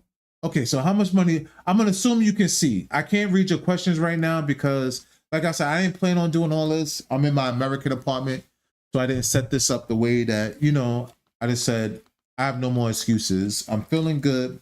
My studio is set up. My home is nice. I'm comfortable. Let me not worry about the smaller details right now. So this is from the book, Repatriation Tips and Strategies for Moving to the African Continent. According to the survey from Business Insider 2022, the average net worth required for a comfortable lifestyle in New York City is $1.4 million, while a net worth of $3.4 million is needed to be considered wealthy. My financial mentor also noted in 2010, the net worth of $10 million is necessary to be financially free, let alone what that number is now. It's probably at 12, 13. To be financially free, it might be 15, 20, who knows? But I'm still gonna, I feel like 10 to 12 is fine. As this number factors in emergency protection such as medical and legal expenses. As a native New Yorker, I'm from Harlem. You said you're from Queens, living in Brooklyn. I've determined that a net worth necessary for a comfortable and wealthy lifestyle in Ghana based on my own calculations, using a currency exchange rate of $1 to 9.1 Ghana cedis. Again, I wrote this book in 2022. It's now 2025 and it's 10.5. And at one time it skyrocketed to 16, but now it's 10.5. and not considering cost of living adjustment for inflation. One thing you have to learn about Ghana is when inflation goes up, besides petrol, gas, other prices don't come back down. So if you're used to buying a piece of food that costs $1 and they go up to $1.50 during inflation, and then the prices go back to deflation, that price is still $1. They won't go back to 50 cents. I've determined that a net worth of at least 154,000 USD is needed for a comfortable life in Ghana, particularly in the capital city of Accra. To be considered wealthy in Ghana, a net worth of $374,000 is necessary. To be considered wealthy, to live comfortably, you need at least a net worth of $154,000 a year. Not saying that's what you need to be your income, but if you find a way to replenish the money, $154,000, that's comfortable. That means you have a nice, beautiful home. That means you have a nice car. You can have whatever you want. You can travel, eat whatever you want, live the life of your dreams, to be comfortable, to be 100% comfortable, not adjusting, not nothing. To be considered wealthy, to be spend whatever you want, to go out every night of the week, eat every night of the week, drive every night of the week. We got too many Black Americans. You got too many people from the diaspora saying, I just want to get off the grid. I don't care if I sleep in the bush. Fuck sleeping in the bush. Excuse my language. A net worth of $374,000 is necessary to be considered wealthy. Think about it. In America, 3.4 to be considered wealthy. In New York City, 300,000 to be considered wealthy. It's worth noting that these figures may be higher in other major cities such as Lagos and Cape Town, and even more in so elite, affluent communities like, why am I hearing things? Okay. More affluent communities such as Lagos and Cape Town, or more elite, affluent communities such as East Legon. East Legon is very expensive. They have you spending, you said you have 140,000, only 3,000 a month. But what if you get a place where they're trying to charge you 8,000, 7,000, 8,000, or even $10,000 a month in rent? $140,000 mortgage, $2.4 million in mortgage. I did not do any complicated equation to come up with these numbers. I just took the Ghana CD to American dollar ratio and divided it. That's all I did. So if I told you I'm not a financial advisor. I'm giving you financial advice, but I'm not a financial advisor. I'm sure there's people who come up with other complicated or other not so complicated money and come up with different numbers, higher or lower. I divided 1.4 million by 9.1. That's 154. That's all I did. I'm sure economic, and I said this off the top of my head. I didn't even know what I had red left. Red next. I'm sure economics and math extraordinaires may laugh, but when I write from the heart. When I write W-R-I-T-E, I write W-R-I-T-E and write from the heart. That's how I know I'm right. R-I-G-H-T. But 154,000 or 354,000 is a realistic goal for me to maintain. That's realistic numbers. When you start telling people, when I look at these, money gurus and they start talking about these outrageous numbers, I'm like, yeah, okay, I can believe I can make these outrageous numbers. Maybe using the word outrageous is not, maybe using these word outrageous is harming me. But I'm saying, like, sometimes you hear people who they give you these outrageous numbers, like, yeah, you can make $200,000 a month, and it's like, okay, good, I'm glad. But when you're talking to certain people who, who haven't never made more than 30,000, 40,000 a year during their life, they're talking about they doing big ticket hunting, which I respect. Anyway, that's a whole nother conversation. You can determine your own financial goal for comfort and wealth based on your location. If you're from a city with a lower cost of living in New York City, such as Houston, Detroit, Atlanta, or Cleveland, your starting number of comfort of 1.4 million will be considerably lower. If you choose to repatriate to an area with a lower cost of living than some of the major African cities previously listed, like Lagos, Cape Town, Accra, then that will reduce your numbers even more. In my opinion, this is what you was asking me. It took me a long time to get there, but this is what you're asking me. In my opinion, the absolute minimum annual income for a single person to survive is on $20,000 a year. From what you told me, that's about 36. $20,000 a year. I hesitate to even mention that number because I fear some people may aim for this as their goal. It is also important to note that this amount is after one has already secured living accommodations, furnishing their home, and they secured their transportation.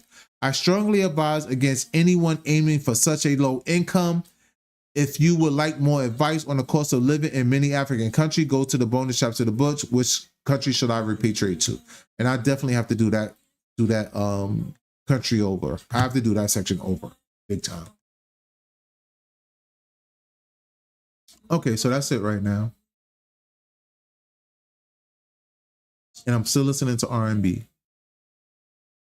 I hope you're following me well. Are you following me well? Can I get a yes? Can I get a hi? Can I get some hearts? If you want to just listen, send some hearts to the emoji, hit that like button. Show some love. I didn't know I would be on live. I've been on live almost 2 hours now. I did not know, which means it's divine.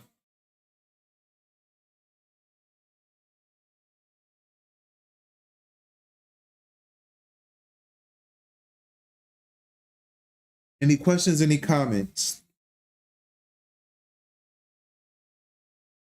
I won't be going live this late. I have to start doing these lives earlier, but I'll also have them a little bit more structured.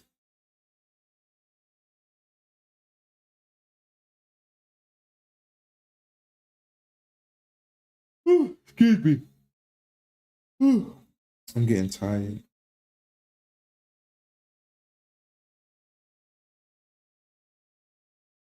I lost a little train of thought.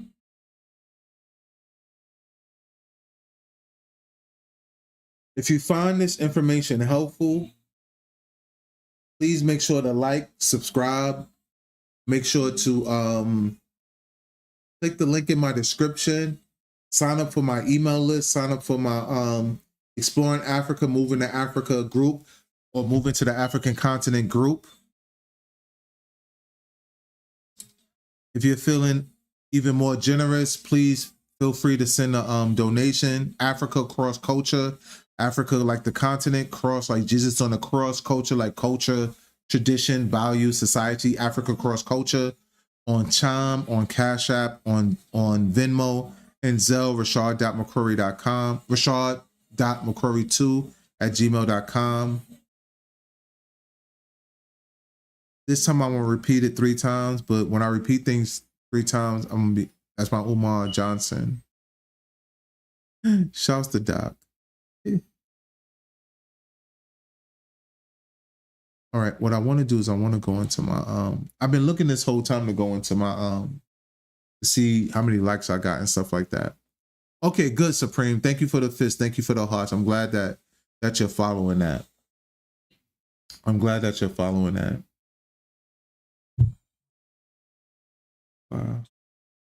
I want to go to my shit. Excuse my language. Yo, why am I cursing? I don't even curse like that. I cursed in front of my mom when I was in the hospital. I felt so ashamed. I don't really curse like that to me. I'm not a cursor. Hold on. Okay, my live look all right. You know, I look a little older than I thought, but thank you for hitting out. I just saw somebody hit the like button. I saw it live, so I just pulled it up on this phone. So ashamed. Okay, the quality of the live is pretty good. All I got to do is get the content together. Okay, I'm happy with the... How's the sound? I didn't know my throat was sounding so cracky.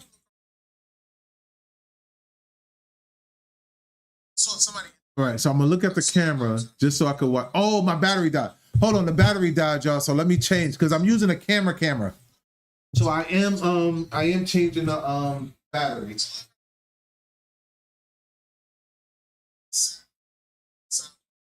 Hold on. I'm changing the battery, so just give me a second. I'm almost done.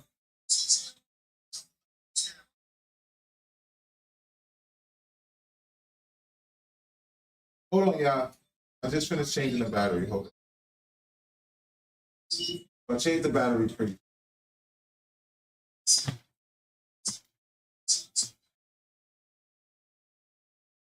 All right, so I changed the battery. I had to change the battery.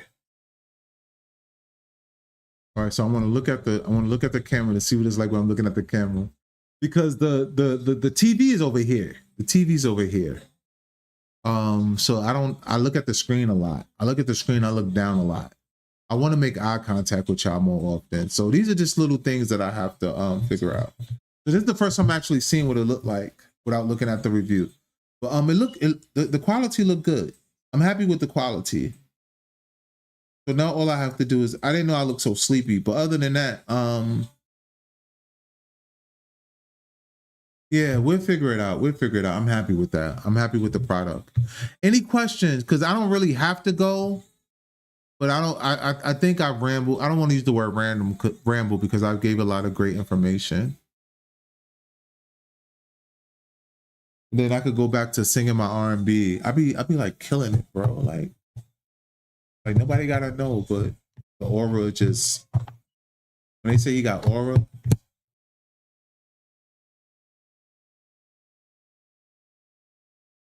that ain't me. Looking at old school. Yeah, this battery been like dying for like a week.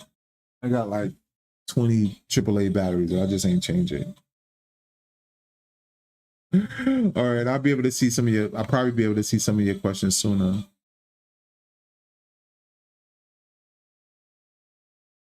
Okay, good. Any questions? Any questions? Any questions? Any comment? Lot got some special treatment. Now Supreme got some special treatment. If you have any questions, you need any advice, I even give advice to Ghanaians with their own tourism companies and stuff, man.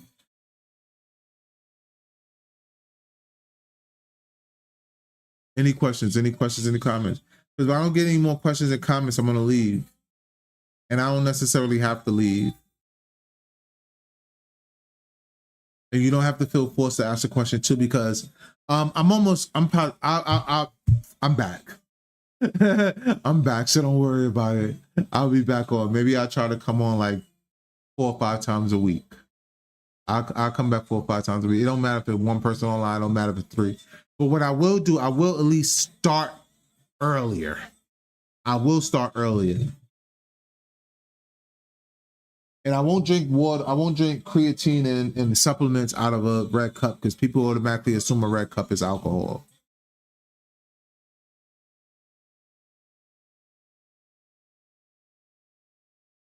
Talk about how life is living in a crowd for a brother that enjoy night. Like, oh, it's amazing, bro. It's amazing. Amazing. Amazing. I won't tell nobody. I'll probably tell somebody one day. I'll probably tell y'all sooner. I just won't tell tonight. I already know what African country I'm moving to next. I already know what African country I'm moving to next. There's 3. I'll talk about 3 African countries a lot over the next few months. Or the next year, I'll say. I'll talk about 3 a lot. I already know which one of the 3 I'm moving to. But I got to keep the deception going.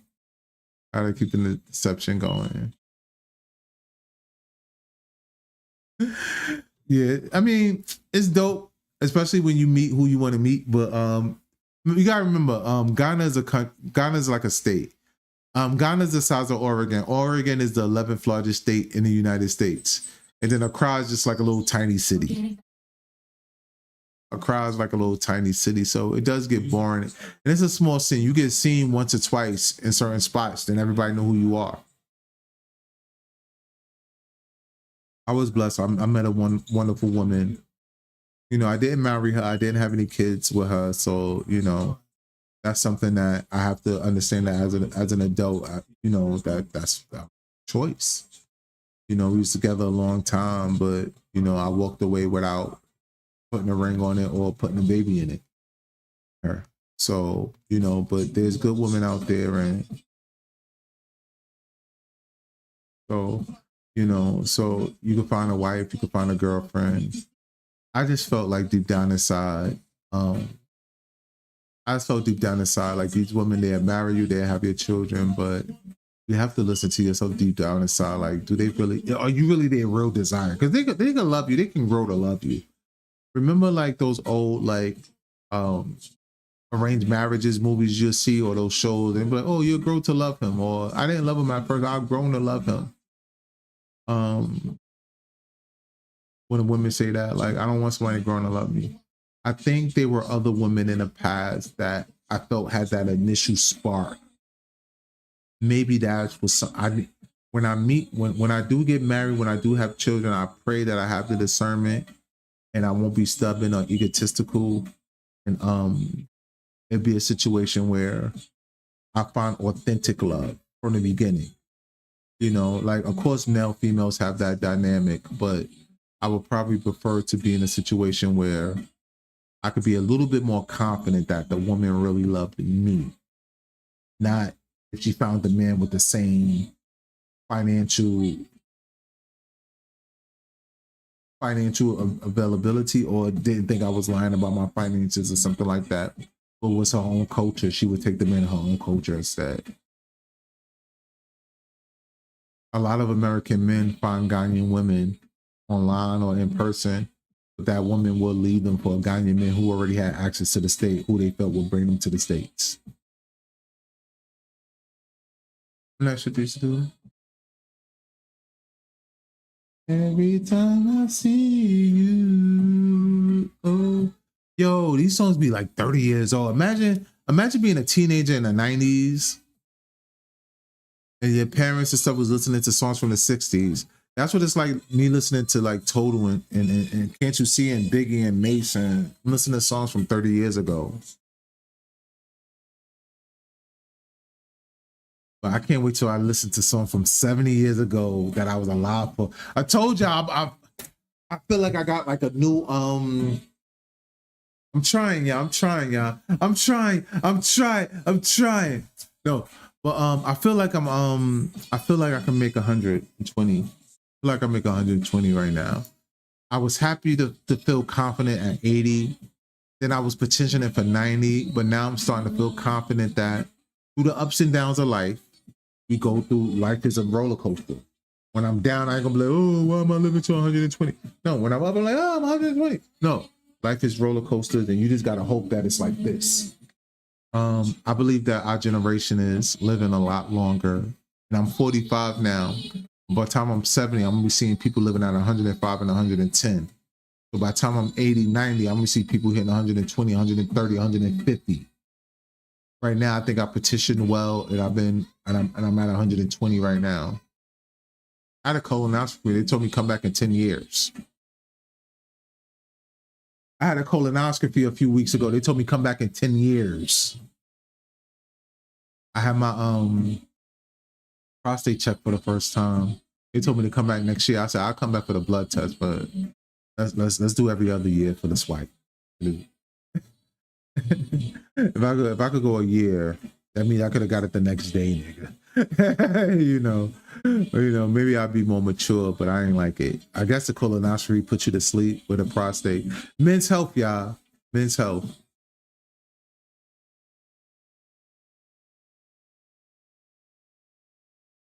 Shout out Supreme. I love Kenya too. Kenya's dope. I want to get a degree in Kenya. I was looking at schools in Kenya. I see a sociology PhD that I want to go for. Trust me, there's 3 countries. I'm gonna be saying stuff like that for each of the 3 countries, and y'all won't know which one I'm gonna choose next.